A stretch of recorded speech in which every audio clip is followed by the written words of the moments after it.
My name is Donna Urquhart. I'm an ultramarathon runner. I'm also a mum and a pain scientist. And I'm heading in just over a week to Antarctica to attempt a Guinness World Record for the longest run in a polar region.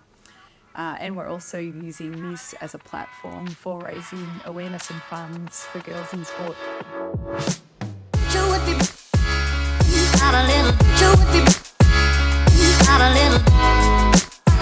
Well, Donna, tell us about this Guinness World Record attempt that you're embarking on. 1,300 kilometres in Antarctica. You're heading to the driest, windiest and coldest place on Earth. Can you tell us about what sort of conditions you're expecting to be facing when you're over there? So on average, the temperature will be -5 to -10. The winds obviously there can be no wind, but winds can get up to a speed of 100 kilometres per hour. And as you mentioned, it's the driest desert on Earth, so it can be particularly dry. Mm-hmm. And yeah, there'll be days that it'll be too dangerous to get out of the tent, and it'll obviously be too dangerous to run. So you're over there for a period of 31 days, and you just mentioned that there will be times that it could be too dangerous for you to go out and run. Tell us about how you're going to be able to compress the run within. You got 1,300 kilometres, that the time limit is 31 days, but you need a buffer to allow for the weather. What's your time limit, or what are you going to do to overcome these weather concerns? Yeah, so we're there for 31 days, and it's been estimated with our polar explorer and his advice that 6 to 8 of those days will be bad weather days, not runnable. So that leaves us with 25 days. So that means I need to run 60 kilometres per day, which is a marathon and a half per day over those 25 days. So how do you train for something like this? Because you are going into, as you said, -5. You could be facing up to 100 kilometres per hour for wind. It's going to be cold. You're going to have blisters and sore legs, and to be running 60 kilometres at least a day. How are you preparing for this, both physically and mentally? So in a whole range of ways, obviously running a lot. Mm-hmm. And I just touched base with my coach the other day and said, how far have I actually run this year? And he did a bit of the calculations, and I've run over 4,500 kilometres since February this year. So lots of running, but I guess the thing that we've been really focused on is Melbourne. It's 20 degrees or so today. How do you prepare for sub-zero temperatures where it's going to be 30 degrees lower in temperature? So we've been simulating that environment, and we've had such a great opportunity to train in a freezer, or what you'd call a refrigerated shipping container. Mm-hmm. So Titan containers have been an incredible support, and they've allowed me to train in their shipping container at -10 on a treadmill for up to 3 to 4 hours at a time. And then we've also been in a wind tunnel at Denzo running in winds of up to 100 kilometres per hour. Which is just crazy. And so can you tell us about the loop itself? So you're mentioning that it's going to be a 10-kilometre loop. So you'll set out from camp and aim to do 6 laps of this loop as a minimum per day. Yeah, so the loop starts obviously in camp, and I'll circuit that loop around and come in. That will take me anywhere from an hour plus. And look, the loop is actually a double-edged sword. Yeah. In one way, it means that I don't have to worry about crevasses, because they've actually surveyed the area and ensured that there's no crevasses in that particular area of land. But on the other hand, I've got that monotony of that same loop after loop after loop.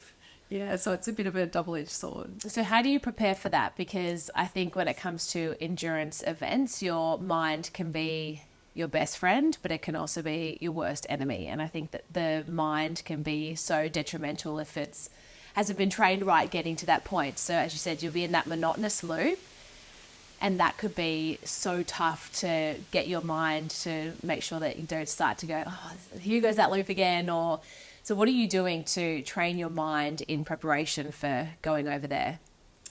Yeah, such a great question. And look, I've really been trying to pull on a number of different skills because my experience of running ultra marathons over the last 10 years is that sometimes you'll pull on a particular strategy or technique or an emotion, and it'll work really well in one event, but then in another event, it kind of doesn't quite hit the spot.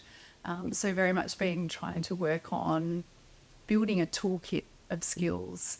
So I guess to touch on, there's a whole array of things we could talk about, but one thing that I've found has really worked for me over these number of months leading in is I worked with a coach, and he said, look, we can work on mental imagery, we can work on your breathing, we can work on those various elements. But one thing I'd really like you to work through, and which I think will work for you as a person, is what you value, and really nutting down into why you're doing this, and what sort of person you want to be when you're in that place. Because often people focus on, I want to be at the end at that 1,300 kilometres, I want to be at the finishing line, but he said the essence and the beauty is being at the 50k mark and being in a presence and being who you want to be in that place. And so we worked through that. And for me, that was about 3 key things. Number one, it was about being courageous and kind. Number 2, it was about really exploring what's possible for humans and understanding what we can do. And I really love being on that cutting edge of, what can we do? What can we find out? And then the third thing was really about just helping others, and for this to be a platform to help other people, and particularly females, to uplift them. And that's been something that I've been have really fostered as part of the team that we're working with, that everyone is uplifted as part of this process. And one thing that's I find a really interesting component of when you're over there is the fact that sweating. I know that doing exercise myself, no matter how cold it is, I sweat. So for you, when you're going over there in those -5 degree temperatures, how do you overcome something like sweating? Because that could then potentially lead to hypothermia. What do you do with this? Yeah, it's such a great question, because you often think it's about not getting too cold, and the focus is on don't get too cold, don't get too cold. But in fact, I've been given the advice, start off a bit cold, because then as you run, you will warm up. And then you want to avoid getting too warm or too hot. So as soon as you start to feel like you're getting a bit warm, you need to do something about it right there and then. So you need to open your ventilation zips, or you need to take off a layer. You need to act really quickly so the sweat doesn't freeze on your skin, and then you don't go down that path of hypothermia. Tell us about nutrition, because the amount of kilometres you're going to be running each day and every day, what's your fuel like? And then how often are you eating at the end of each lap, or it's more a time? Tell us how you're going to be doing that. Yeah, so great question, because nutrition is so important, because not only are you burning calories because of the cold, but then you're also putting an endurance feat on top of that. So I was very clear to go, and I wanted advice from an expert. So I'm working with a sports nutritionist, Gabby, and she's been incredible with working through how much I need to take in each day. So I'm looking at a minimum of 5,000 calories a day, which is a significant amount of food to get in. In terms of what I'll be having, it'll be a combination of carbohydrate powder in water, which I'll have in bottles, and a Camelback, and I'll be sipping on that on a regular basis. And then on top of that, I'll have snacks. So anything from lolly snakes to muesli bars to sandwiches. And then thirdly, we're going to have dehydrated food so that I'll have warm sustenance on a regular basis as well. And so I'll be having the fluid and the snacks during the loop. But the dehydrated food I'll have when I come in, and I'll pause for a short period, take that in and go again.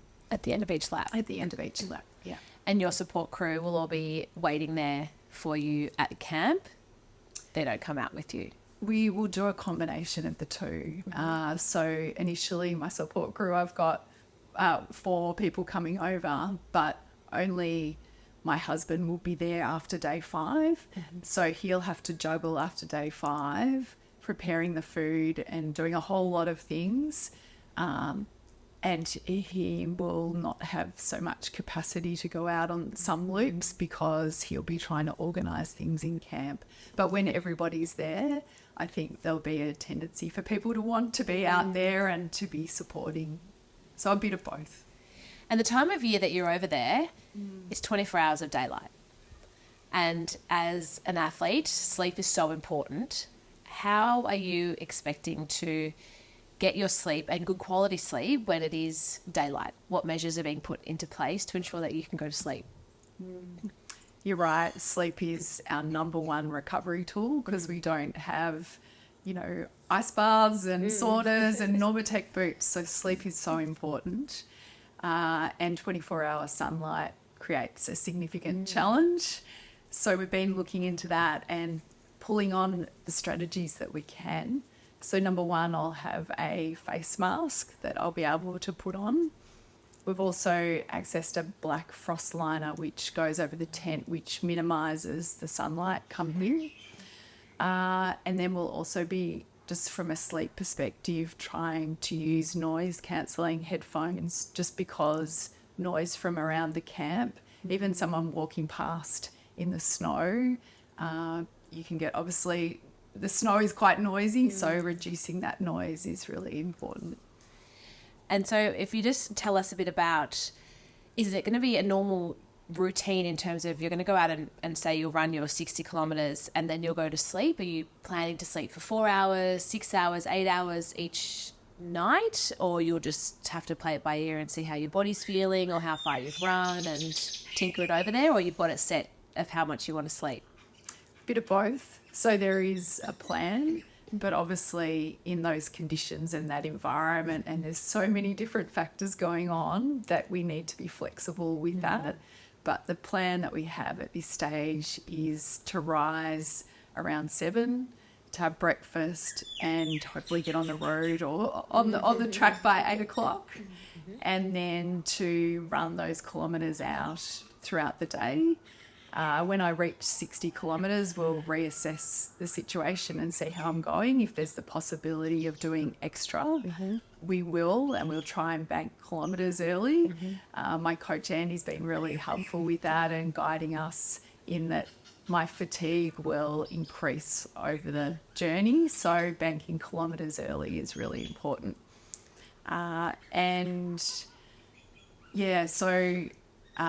If I'm able to, I'll look at adding extra kilometres, but we will be quite mindful about sleep. So I'm aiming to get at least 8 hours sleep a night, and I don't really want to compromise that by trying to add extra kilometres. Well, tell us about, you mentioned before that you've done the 50 ultra marathons. How long has this journey been in the lead up to this? Because yes, you have done 50 ultras, but then you are really stepping it up now, going and trying to do the 1,300 kilometres in Antarctica. How much have you had to tweak your running to be able to accommodate this next goal? Yeah, look,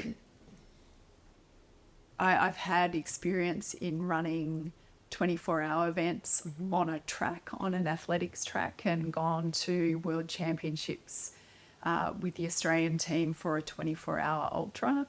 I've also done the Costa Kosciuszko Ultra Marathon, which starts in Eden on the beach. You start with your feet in the sand and you climb to the top of Kosci. That's a 240-kilometre run non-stop.